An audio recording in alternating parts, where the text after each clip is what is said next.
Antisipasi cuaca ekstrim di Papua.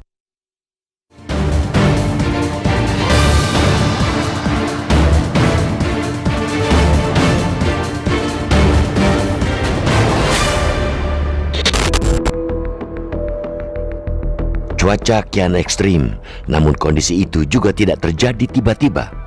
Sebab itu, berulangnya bencana kelaparan di Kabupaten Puncak, Papua Tengah menunjukkan masih lemahnya antisipasi dampak cuaca ekstrim. Cuaca ekstrim hingga minus 9 derajat Celcius khususnya di distrik Agandugume dan distrik Lambewi, Kabupaten Puncak telah dilaporkan sejak Juni 2023. Temperatur yang jatuh kemudian diikuti juga dengan hujan es. Akibatnya, tanaman warga menjadi layu dan busuk. Kondisi kian parah karena periode musim kemarau yang dibarengi El Nino hingga hujan tidak turun, maka gagal panen pun menjadi nyata. Hingga kini dilaporkan 6 orang meninggal, termasuk anak-anak. Korban bisa saja bertambah karena 10.000 orang lainnya juga terdampak kelaparan. Kondisi itu mengingatkan pada bencana serupa yang terjadi di Agandugume pada 2015 atau saat masih dalam provinsi Papua.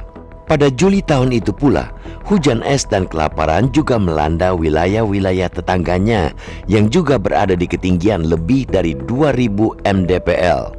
Salah satu yang terparah terjadi di distrik Wano Barat, Kabupaten Lani Jaya, di mana 11 warga meninggal akibat kelaparan. Pada 2015, di Lani Jaya itu pula, para aktivis lingkungan mengamati mulai munculnya fenomena embun beku.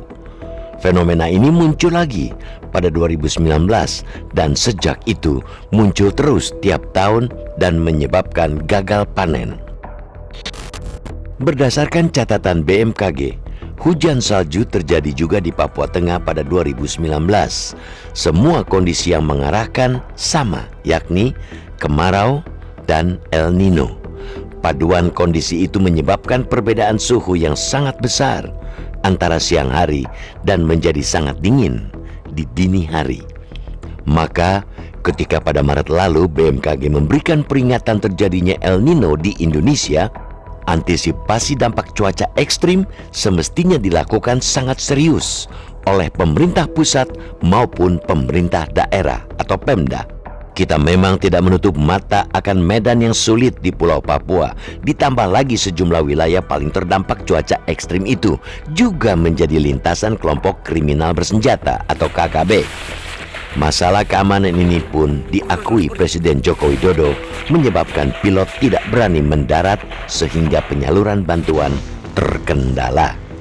Pada Senin 31 Agustus, Presiden memerintahkan TNI untuk mengawal pendistribusian bantuan tersebut. Sebelumnya, pada Sabtu 29 Juli, Kepolisian Resor Puncak mengawal distribusi bantuan yang dilakukan Bupati Puncak, Willem Wandik. Bupati terbang menggunakan pesawat Raven Global Air dari Bandara Moses Kilangin Timika menuju Bandara Agandume. Bantuan yang dibawa terdiri dari 1 drum BBM, 400 kg bantuan makanan dari Panglima TNI, dan 200 kg bantuan makanan dari pemerintah Puncak. Dari berbagai video yang beredar, warga tampak sudah menunggu di sekitar landasan sehingga penyaluran bantuan dapat berlangsung cepat dan aman. Meski begitu, pengamanan yang lebih tinggi berikut metode lainnya untuk penyaluran bantuan-bantuan berikutnya jelas harus sudah disiapkan. Terlebih, sesuai prediksi BMKG pula, puncak El Nino di Indonesia baru akan dimulai Agustus ini. Fenomena pemanasan suhu muka laut atau SML itu baru akan berakhir Desember nanti.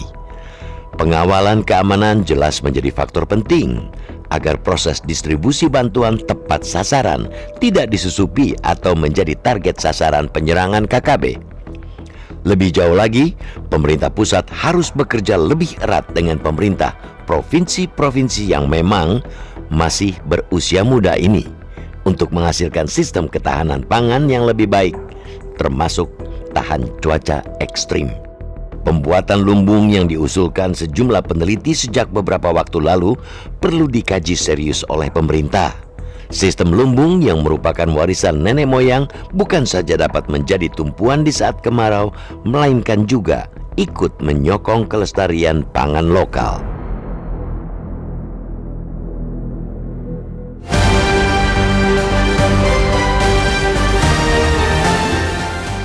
Cara mudah mendapatkan informasi dengan satu sentuhan jari. Download Metro TV Extend.